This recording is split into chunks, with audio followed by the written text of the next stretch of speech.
Boa noite, queridos. Graça e paz, amém? Abra sua Bíblia em Daniel, capítulo 7, versículos 9 a 14.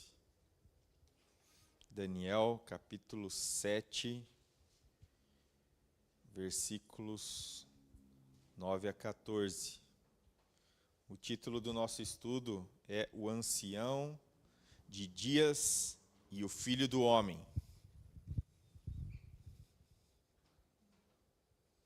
Todos acharam, amém?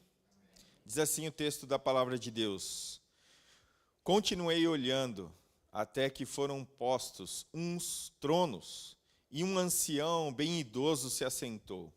A sua veste era branca como a neve, e o cabelo da sua cabeça como lã puríssima.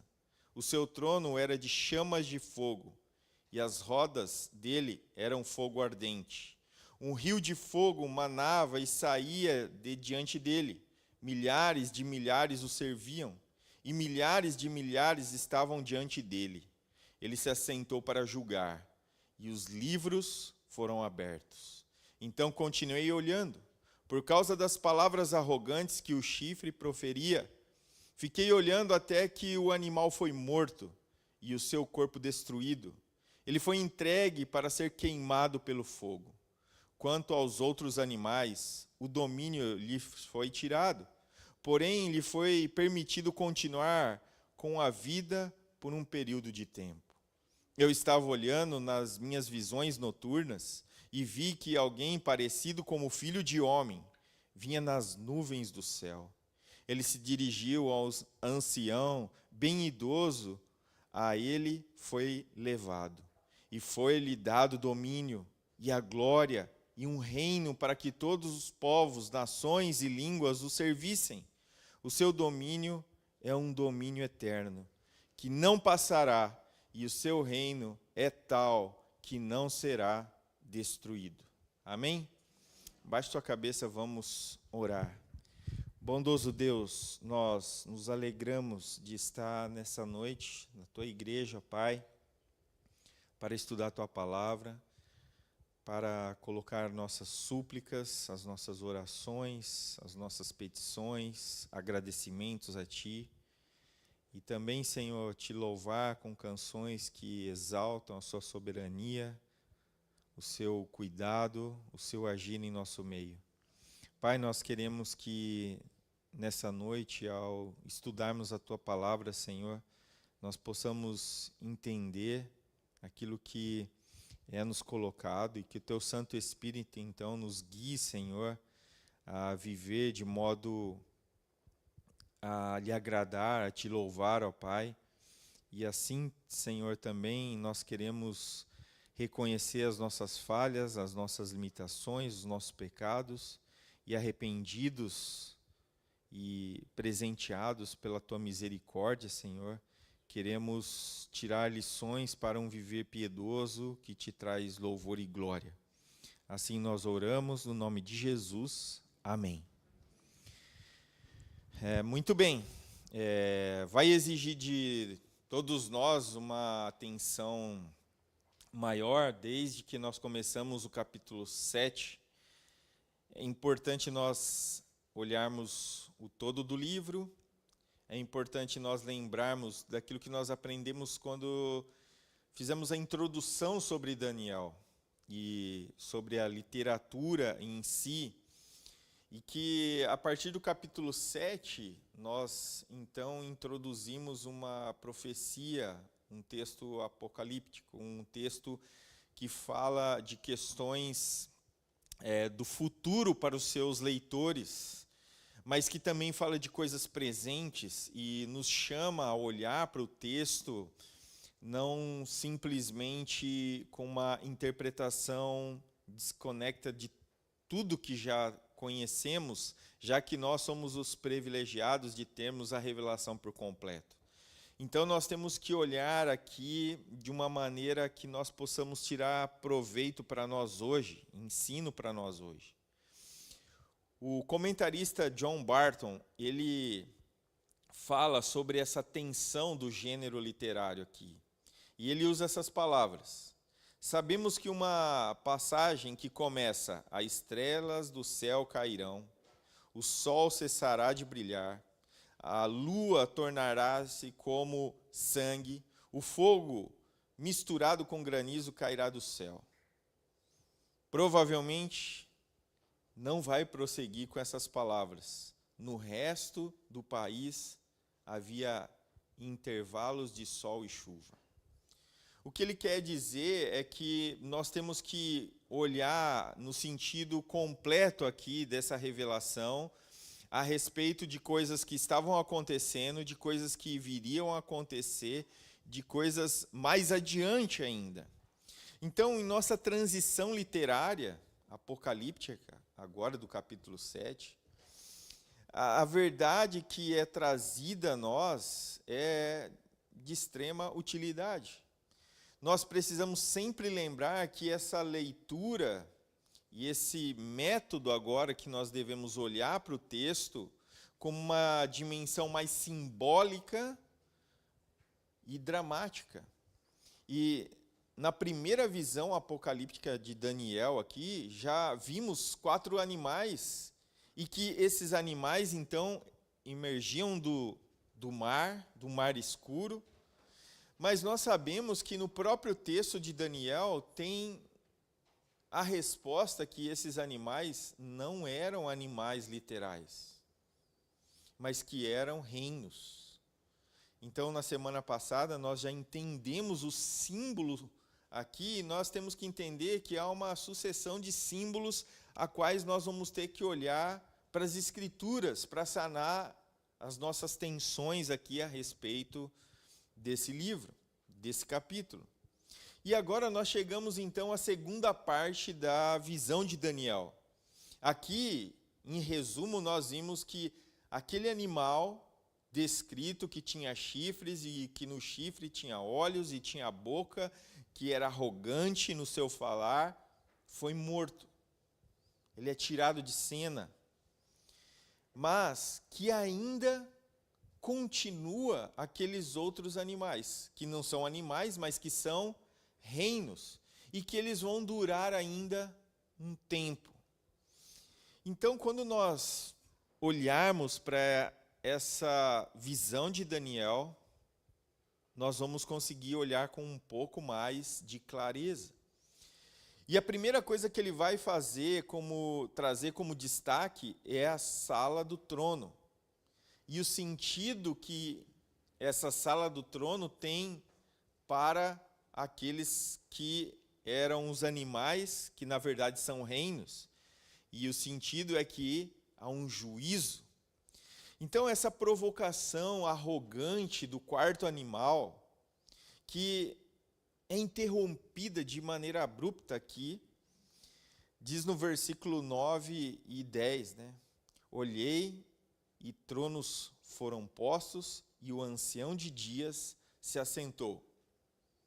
E a corte se assentou para julgar, e os livros foram abertos. Então, a primeira linha do versículo 9 mostra que esse ancião de dias assentou-se. E enquanto a última linha do versículo 10 informa o leitor que ele não o faz por mero preciosismo ou um impacto dramático, não. Antes, entramos como se estivéssemos num tribunal. E o juiz está sentado.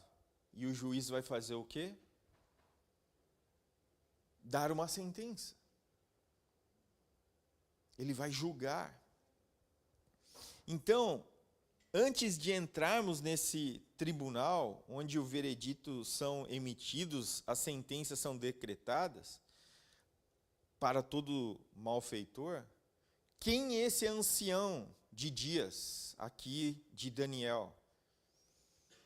Diante de qual milhares estão presentes e prontos, como o próprio texto diz, a obedecer.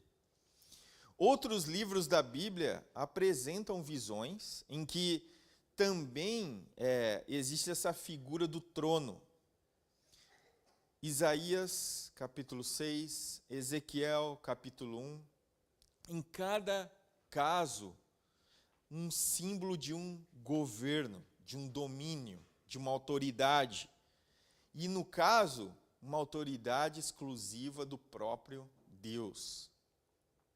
Então, aqui nós podemos afirmar que esse ancião de dias é aquele que é o Senhor que tem tudo sob o seu controle.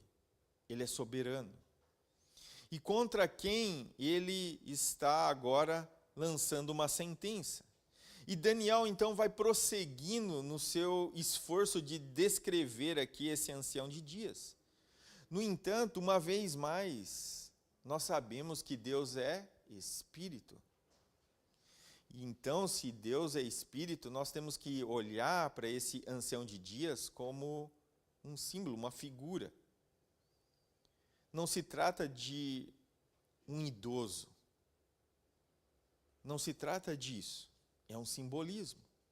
O ancião de dias é retratado como uma série de paralelos poéticos no texto de Daniel. Olha comigo os versículos 9 e 10 novamente, queridos.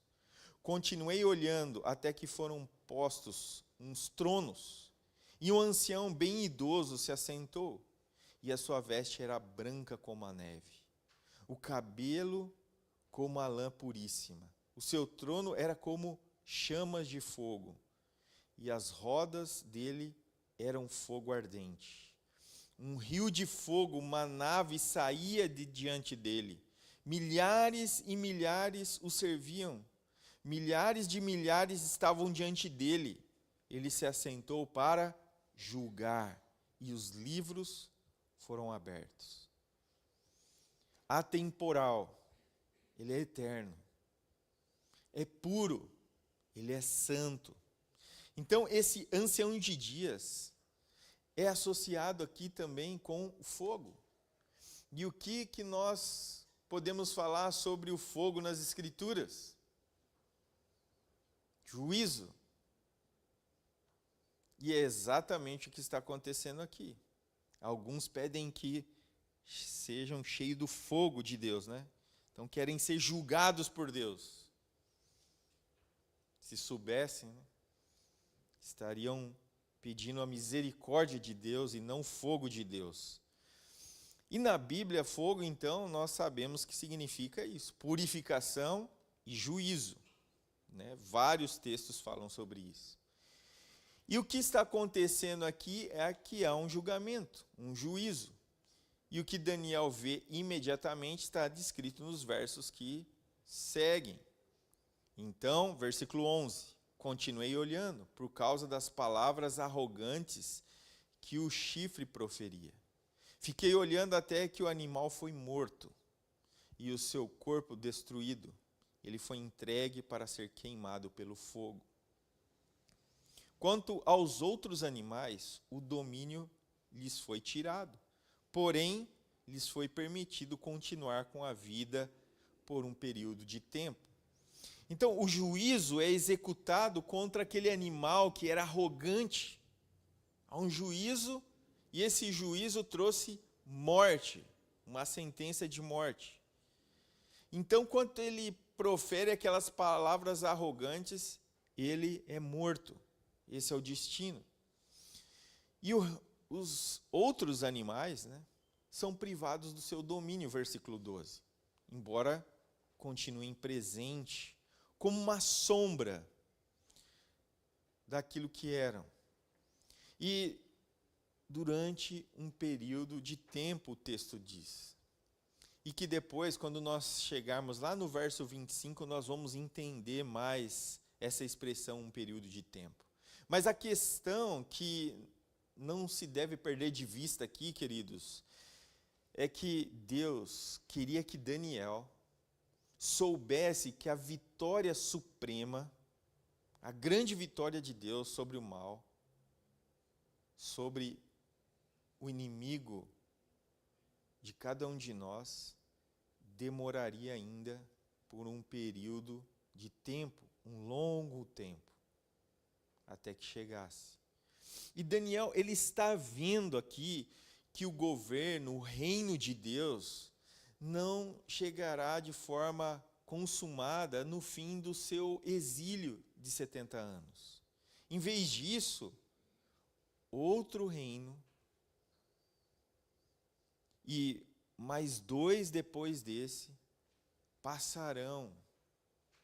Então, ele consegue identificar que aquilo tem a ver sim com ele, mas que também tem a ver com o futuro.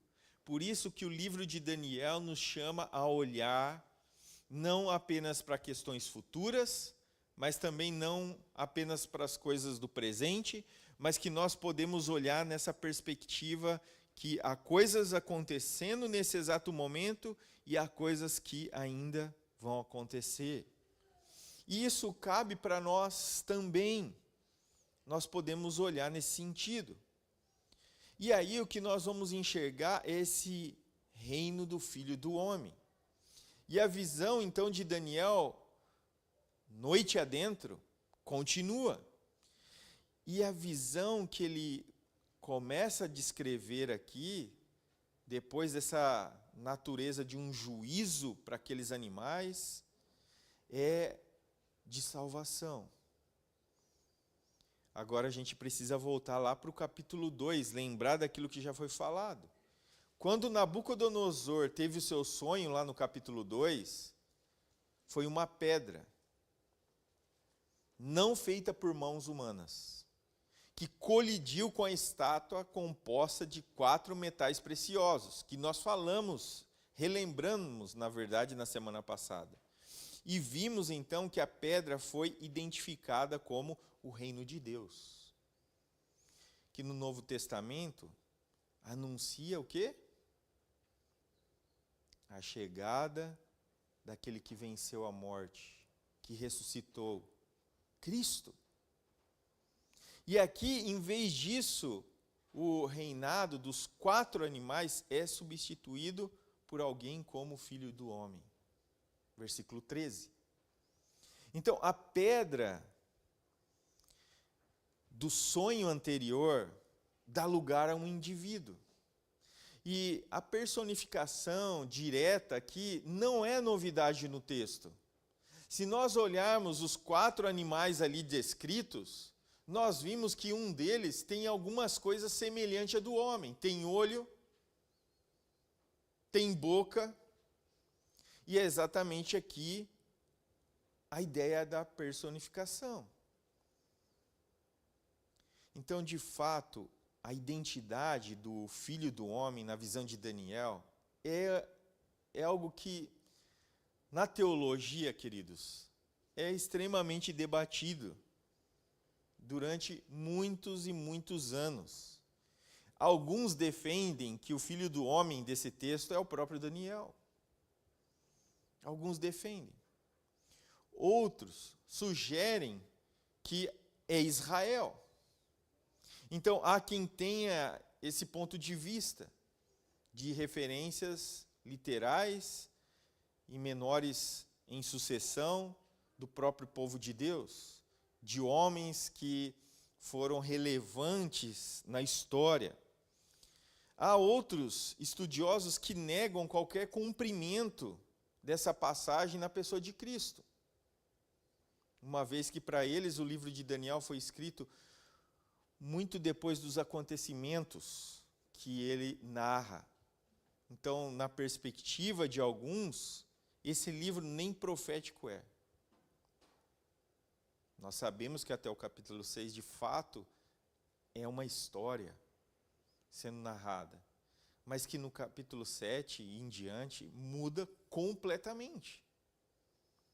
Então, há divergência de todo tipo. Contudo, quando nós olhamos para o Novo Testamento, o termo Filho do Homem é escolhido por Jesus para referir a quem? A Ele mesmo. Se nós pegarmos só o livro de Marcos, capítulo 2, tem mais de uma situação. No capítulo 8, no capítulo 9, no capítulo 12, vários e vários capítulos usam essa expressão. Só no Evangelho de Marcos. E os apóstolos, os próprios apóstolos, quando olham para Cristo, olham como o cumprimento da promessa de Daniel 7. Então, nós devemos permitir que a própria Escritura revele aquilo que está obscuro a nós. A Escritura interpreta a Escritura. É aquilo que você aprende na sua primeira aula de hermenêutica no seminário. Então, quando nós olhamos para essa expressão, filho do homem, nós temos que entender que a luz do todo das Escrituras apontam para Cristo. E para testar a ideia que Cristo cumpre essa visão apocalíptica, temos que responder duas perguntas, para que não fique só jogado ao vento. Primeiro, onde mais na história humana vemos o ancião de dias assentado no trono pronunciando juízo sobre os reinos deste mundo, como vemos nessa visão de Daniel? Essa é a primeira pergunta. A segunda pergunta que nós temos que fazer é: quando é que o Filho do Homem vem diante do ancião de dias para receber um reino permanente, eterno? E que sobre esse reino ele tem todo o domínio, sobre todos os povos, línguas e nação, como na visão de Daniel. Ambas perguntas precisam ser respondidas. Mas vamos lá para o versículo 13 e 14. Vamos tentar olhar de novo aqui para o texto. Versículo 13. Eu estava olhando nas minhas visões noturnas e vi que alguém parecido como o Filho do Homem vinha nas nuvens do céu. Ele se dirigiu a um ancião, bem idoso, e a ele foi levado. Versículo 14. E foi-lhe dado domínio e glória e um reino, para que todos os povos, nações e línguas o servissem. O seu domínio é um domínio eterno, que não passará, e o seu reino é tal que não será destruído. Será que nós lembramos de alguns textos que falam a mesma coisa? E que quando nós lembramos desses textos, nós não conseguimos desassociar de Jesus Cristo? Fica evidente porque a própria Escritura interpreta a Escritura. Se nós olhar para o próprio Antigo Testamento, Salmos 2 fornece uma boa resposta à nossa primeira pergunta. Nesse salmo, enquanto as nações do mundo se rebelam contra Deus, nós lemos que Deus se assenta nos céus e ri, enquanto pronuncia sobre eles um veredito de condenação. Versículo 6 do capítulo 2 do Salmo. Quanto a mim, estabeleci meu rei em Sião, meu monte santo. E nós sabemos que essa referência do capítulo 2 do Salmo aponta para Cristo. Então, em várias ocasiões, seja no Antigo ou seja no Novo, recorrem a afirmar que esse Filho do Homem é Cristo Jesus. Agora, a segunda pergunta, que trata do comparecimento do Filho do Homem diante do ancião de dias, para receber um reino universal, ele também faz conexão, mas só que agora com a morte, ressurreição e ascensão de Cristo. Então, esse cumprimento mais plausível se remete ao Filho do Homem, Jesus, que vence a morte, é ressuscitado e que vai aos céus, como nós vemos lá em Atos, e que muitos vêm, ele sobre as nuvens. Então, nós sabemos que a culminação disso é aquilo que nós vemos lá em Filipenses capítulo 2, versículos de 9 a 11. O exaltou grandemente e lhe deu um nome que está acima de todo nome, para que no nome de Jesus Cristo todo joelho se dobre,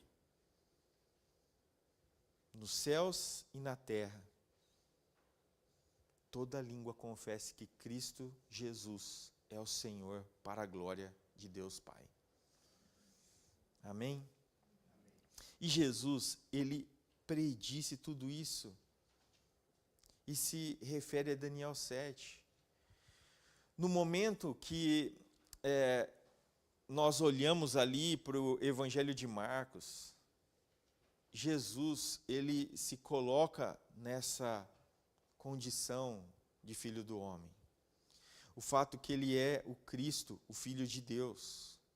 E não para aí.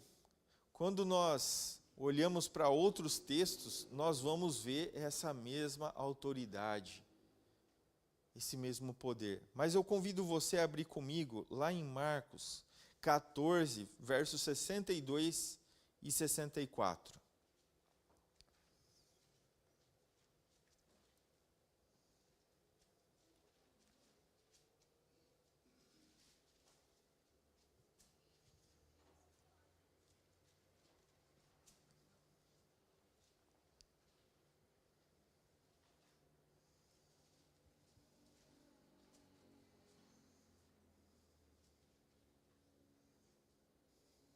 Diz assim o texto: E Jesus disse: Eu sou, e vereis o Filho do Homem assentado à direita do poder, e vindo com as nuvens do céu.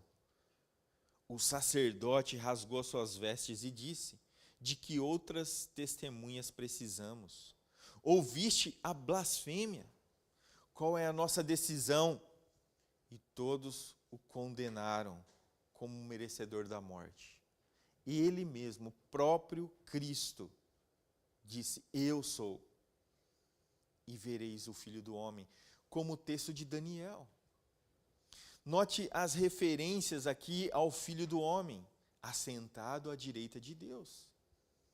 Até mesmo a sua forma de vir, como as nuvens do céu. Extraídas da onde?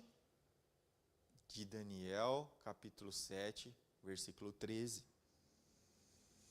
Então nós vemos que o relato de Marcos demonstra aqui que esse é o ponto culminante, o ápice aqui da vitória de Cristo e da autoridade que ele recebe do próprio Deus, do seu reino eterno. E respondendo então aquilo que de fato o Filho do Homem é, quando nós olhamos para Mateus, nós vemos mais uma vez o poder e a autoridade de Cristo. Abra aí Mateus 28, texto muito conhecido, versos 18 a 20.